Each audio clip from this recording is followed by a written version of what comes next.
Hi, and welcome to Spooky Owls. My name's David Saunderson, and today we're joined by David Turnbull. Now, David's been writing for the Spooky Owls for the last couple of years. He's actually coming up to his second anniversary, and during that time, he's written a lot of quite intriguing articles about life in South London, with a particular focus on horror, the paranormal, the occult. In Lambeth. Now, I've asked him to come on today. He's a local tour guide, and that's where he gets his obviously information from for his research. But he's got some really, as I say, intriguing, spooky, and places I want to visit, because the more I hear stories from him, the more I think, well, it's not just dodgy South London. It's a fascinating place. I want to go across the river and see what's going down there. Now, hi David, how are you today? I'm fantastic. I'm really looking forward to having a good chat about Lambeth's connections to the occult. Now, you've been in Lambeth and Lewisham for nearly 50 years. Clearly not enough to be drawn into my bit where I called South London dodgy from up here in North London. But tell us, what have you learnt about the south of the river since you've been living down there since 1977? I think it's a very interesting part of London. A lot of tourists only see the other side of the river, Buckingham Palace, Trafalgar Square, but there is plenty to see and to find out about in south of the river. Lots of interesting places, lots of interesting moments in history. And some really fascinating people connected with the South Bank and places beyond that. And we're going to talk about a few places that you look at in your tours and in your writings. You do a blog and you do your walks. What would you say would be the most interesting place? I keep using the word interesting because I'm getting boring now, but what would be the place that Spooky Owls readers and listeners would want to visit if they had a day in Lambeth? Well, I think the first place to go, really, it's not so far from Westminster, just on the other side of the river. So to Lambeth Palace Road, Lambeth Palace, and in particular, St Mary's Church and Churchyard, which are the oldest structures in Lambeth. The church itself goes back to the Norman conquest, and it was linked to the establishment by the Archbishop of Canterbury of Lambeth Palace, which is next door to the church. It's no longer a church, it's now the Garden Museum, and the Garden Museum is very interesting in itself. It was deconsecrated in 1972, and it does have a connection to a very good occult movie of the 1970s. It was a location in The Omen in 1976. There's a scene where Gregory Peck visits a monastery in Italy. That isn't in Italy, it's actually the interior of St Mary's, Lambeth, but did a good job of passing itself off. It's also mentioned in a David Bowie song, his first album in 1966. Bowie was born in Brixton in 1947, so he's a Lambeth boy. And his song, Please Mr. Gravedigger, starts off with the lines, there's a little churchyard along the way, it used to be Lambeth's finest array of tombstones, epitaphs, wreaths, flowers, and all that jazz, till the war came along and somebody dropped a bomb on the lot. And there was a bomb dropped. I mean, that area was very heavily bombed. But the churchyard still survives, although it is now the Garden Museum, and there's lots of interesting tombs in the churchyard. So one is for somebody called Simon Forman, who was born in 1552 and died in 1611. Spent the last decade of his life living in Lambeth with his wife, who was 16 years younger than him. But he was a well-known occultist and astronomer, kind of a contemporary with Simon D. He was actually born in Salisbury and apprenticed to a merchant who dealt in herbal medicines. And it was during that time that he began to experiment with his own herbal remedies. And he developed an interest in astronomy and occult arts, and came into possession of one of the first English translations of the Picatrix, which was a 400-page book of magic and astrology, which had originally been written in Arabic. He moved to London and began practicing medicine, although he wasn't qualified at that stage to do it. He claimed to have contracted bubonic plague in 1592 and to have cured himself by lancing the sores and using a distilled water of his own device. And he claimed that he could use readings of the stars to diagnose and cure all sorts of diseases, and also to exorcise ghostly hauntings, none of which went down too well with the Royal College of Surgeons. But as I said, he spent the last 10 years of his life living in Lambeth. His case books documenting around 2,000 consultations a year have become quite important historical documents, because they include quite intimate details of the health, fortunes and romantic activities of a number of Londoners. But he also includes accounts of his dreams, which he would use to cast charts about how his health would improve or deteriorate, when would be the best time to send letters to people, when to visit friends, how to locate missing socks and books. So he had a belief in the magical abilities of his dreams. But one of his predictions was that he was going to die by drowning in the Thames. And he did. He went out in a rowboat to inspect some properties that he had on the banks of the Thames. The rowboat capsized, and he died, bringing to fruition his prediction and resulting in his burial in Lambeth churchyard. But after his death, he was then posthumously drawn into what was known as the Overbury scandal. And that surrounded the poisoning of Sir Thomas Overbury.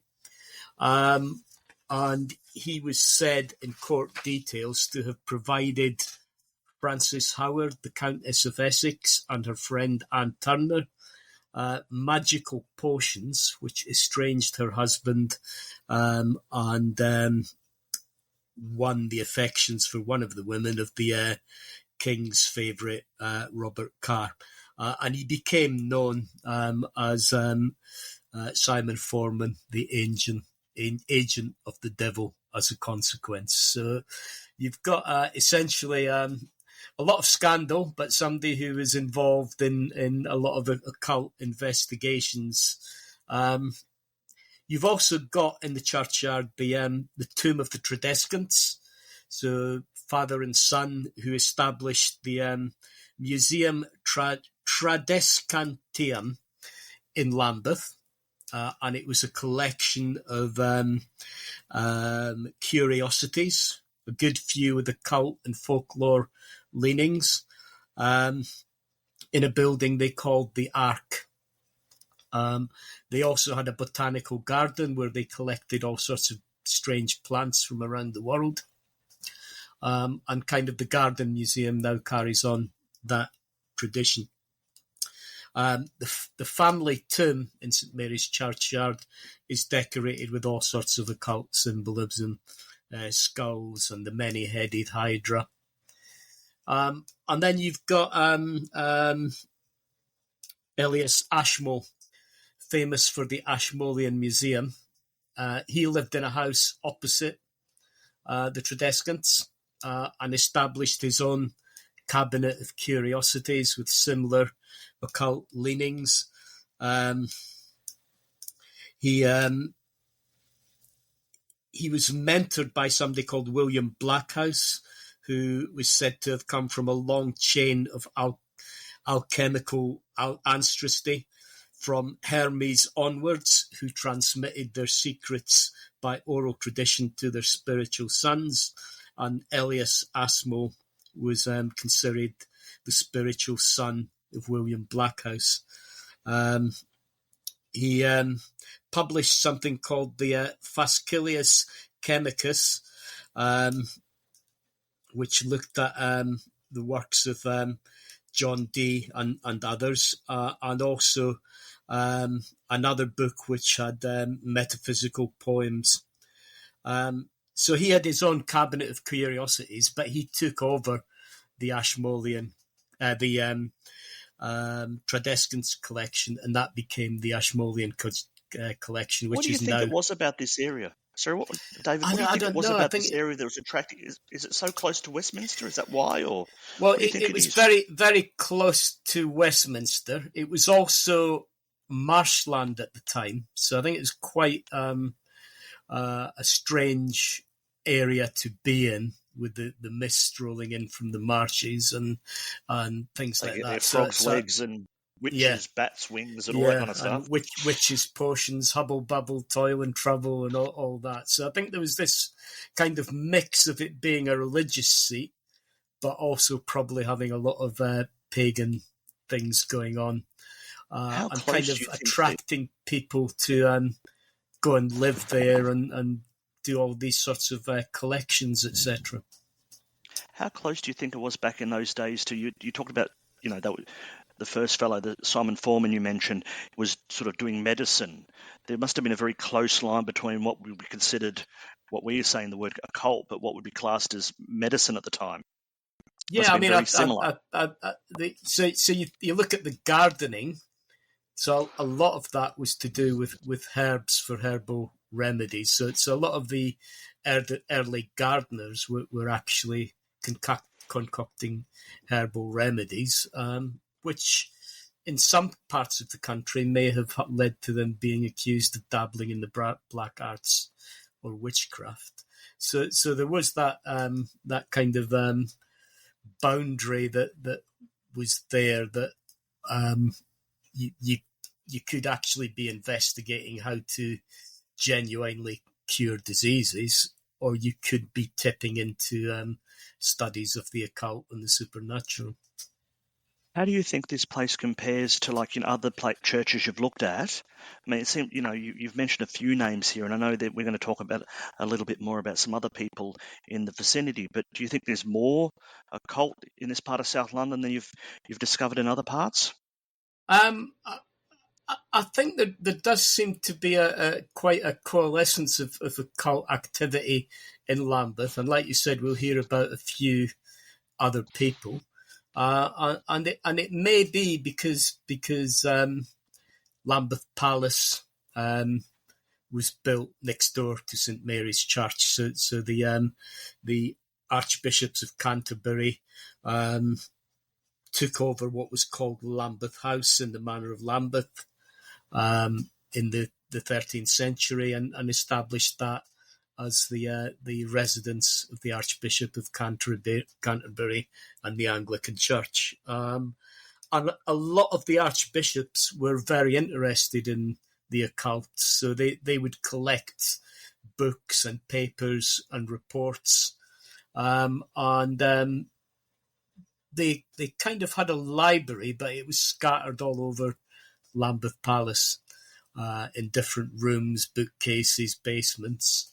And then just before lockdown, they began to build Lambeth Palace Library, which is now a big new modern building next to the palace. You say our lockdown? You mean our lockdown in 5 years ago lockdown? Yeah, 5 years ago lockdown during COVID. Okay. They'd started work on it just before, and it was just the work was suspended for a little while, and then they managed to reopen it just after lockdown. And it's now a huge research facility with documents going back hundreds of years.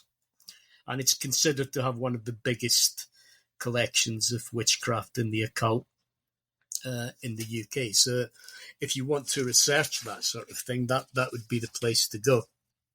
So it's Lambeth Palace, and you're saying that's right next door. And obviously, Lambeth Palace is famous as the home of the Archbishop of Canterbury in London.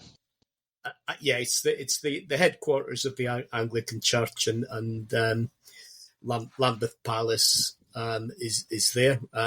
It appears in H.G. Wells' War of the Worlds, smothered by the creeping red weed that crawls across from Surrey. But it is the home of the archbishops. But the library is a modern building next door.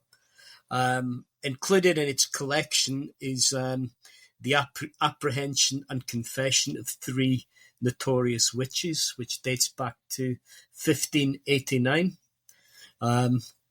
3 witches tried and executed in Chelmsford. It's the only copy that's in existence. They were all called Joan, by the way. Joan Cooney, Joan Upney, and Joan Prentice. So I don't know if there was some connection between being called Joan and being a witch, maybe. They've got also the Lambeth Apocalypse, which is a 13th century illustrated text of the Book of Revelations. So it's showing all sorts of gruesome details of what's going to befall on Lambeth in the end of days. Is Lambeth, is that a place that, I mean, can public go to there? Can they see these things? Yeah, it's not. You can visit the Lambeth Palace Library. They quite often have different exhibitions going on, so you can go and see the exhibitions. And there is a reading room where you can go by appointment. So if you wanted to research, for example, the witches of Essex and Chelmsford, you can make an appointment to go in the reading room. You can look at their catalogue, and you can request copies of certain volumes that you might want to look at as part of your research. I don't think you can take books out. It's not a lending library, but they are very helpful. And they've got archivists on site who are working to restore all sorts of documents and put them on digital versions that people can then access as well. The palace was also the scene back in the 16th century of the trial of John Darrell, who was accused of conducting false exorcisms to get rid of people's demons that were possessing him, and he was stripped of his priesthood and put in prison as a consequence of the Lambeth Palace investigation. So there's quite a lot of people in this area that have, if you're interested in the occult, even just as a visiting type thing, this is where everyone's either buried or got some connection to. Yeah, there's a lot of, and there's obviously lots more people in that area. There is, and just behind the Lambeth Palace, there's what's called the Archbishop's Park. So it belongs to Lambeth Palace, but it's open to the public, and they have something that was installed there just after the millennium called the Millennium Path, and it has a history of Lambeth.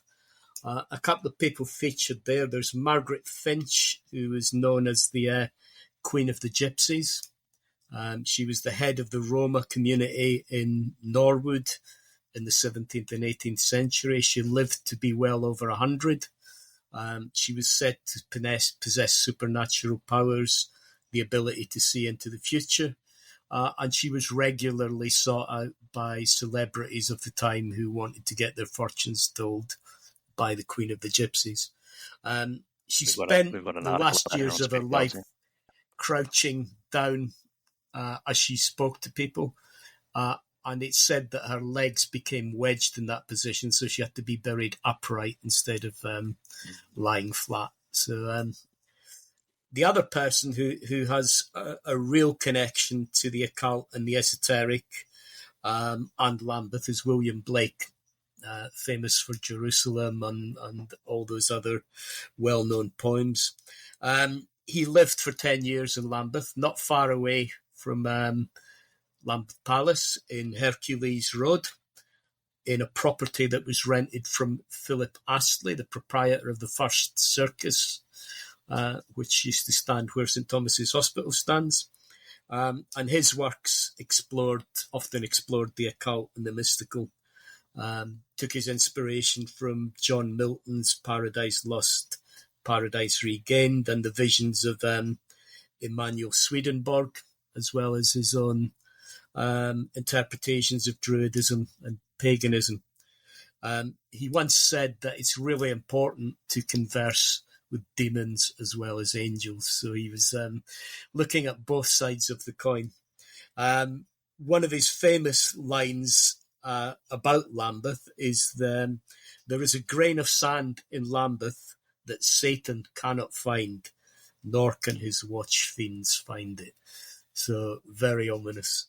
There is a plaque if you want to visit Hercules Road on the wall of the building, and nearby the railway arches have loads of mosaics which were created by an organisation called Waterloo Mosaics, and they're all the illustrations that Blake did to go with his poems. So William Blake is really hugely influential in terms of people who are connected with the occult. And one of the people who often mentioned Blake's works is the great beast himself, Aleister Crowley. So he moved around a lot in his life, but he did spend some time living in Lambeth. His mum lived for a while in Streatham Hill, and he spent some time living with her. And he's kind of interwoven with at least three people who've got occult connections in Lambeth. The first one is W. Somerset Maugham, who I think I've written 2 articles now for Spooky Isles about the connections between Crowley and Somerset Maugham. But Somerset Maugham was studying medicine in St Thomas's Hospital in Lambeth. His first novel was Liza of Lambeth, which he wrote while he lived there. But a few years later, he met Crowley in France and thought he was a bit of a charlatan. He didn't believe his claims of supernatural powers and knowledge of the occult. But it inspired him to write a novel called The Magician, where he really thought about what if there was a person like Crowley who really did have supernatural powers and abilities. And like I said, I have written a couple of articles about that and the movie that was made about it. Mon himself believed in the power of evil, and he used to have an Egyptian good luck symbol on the front of all his novels to ward away evil spirits. Another author who is connected both to Lambeth and to Aleister Crowley is Dennis Wheatley. Dennis Wheatley was born in Streatham Hill. I don't think him and Crowley lived in Streatham Hill at the same time, but when Crowley decided to move from sort of espionage and adventure fiction into writing about the occult, he made a point of having lunch with Crowley. And it's said that his occultist villains in books like The Devil Rides Out and To the Devil a Daughter, both made into really good Hammer horror films, by the way. He said that the lead villains in those novels are based on Crowley. And unlike Somerset Maugham, Wheatley seems to have thought Crowley was quite an evil person and was quite shaken by their encounter. So much so that in the introductions to his novels, he would include a warning about dabbling in the black arts and the occult. So clearly had a profound effect on him, not only in terms of inspiring his writing, but making him feel quite unsettled and uneasy. So the last person I wanted to mention is somebody who's is considered to be really, really important in the occult world. And his name's Austin Osman Spare. He was born in 1886, and when he was quite young, his family moved to the Kennington area of Lambeth. He studied art at the Lambeth School of Art and had quite a lot of success as a young man as an artist. Was a war artist during the First World War. Again, influenced very heavily by William Blake. But after the First World War, he became very interested in the occult. He wrote a series of occult grimoires, Earth Inferno in 1905, The Book of Pleasure in 1913, The Focus of Life in 1921. He designed a tarot pack, which I think is still quite popular amongst people who read the tarot. He was a close associate of Aleister Crowley and another well-known occultist of the time, Kenneth Grant. He's considered to be the father of chaos magic and would use statements of intent linked to sigils to make things he believed would happen come to fruition. So he's considered quite an important figure amongst the occult circles. There is a street named after him now in the Elephant and Castle area of South London. And he was a big influence on the graphic novelist Alan Moore, who wrote graphic novels such as From Hell, V for Vendetta, and The League of Extraordinary Gentlemen. And Spare now appears as a character in Alan Moore's latest novel, The Great When. He appears as himself, but he's kind of referred to as a dark wizard residing in a street which runs off Brixton Road. And he has knowledge of the parallel dimension that the lead character in the novel finds himself entering and departing on a regular basis throughout that novel. So a lot of occult links to Lambeth. And one of the things I've found when I've been researching my walk is that the deeper you dig, the more rabbit holes you find. So I'm sure that the things that I've kind of mentioned now are probably just the tip of the iceberg. There's probably a lot more dark occult goings on in Lambeth than we may ever know. Well, you've made me certainly excited about going there. Now, I know you've been doing these walks, Lambeth walks. Can you tell us about that and how people, if there's anything you've said today that, people might be able to go see with you and find out more? Yeah, I mean, I do kind of walks for the Lambeth Tour Guides Association, which is where my accreditation comes from.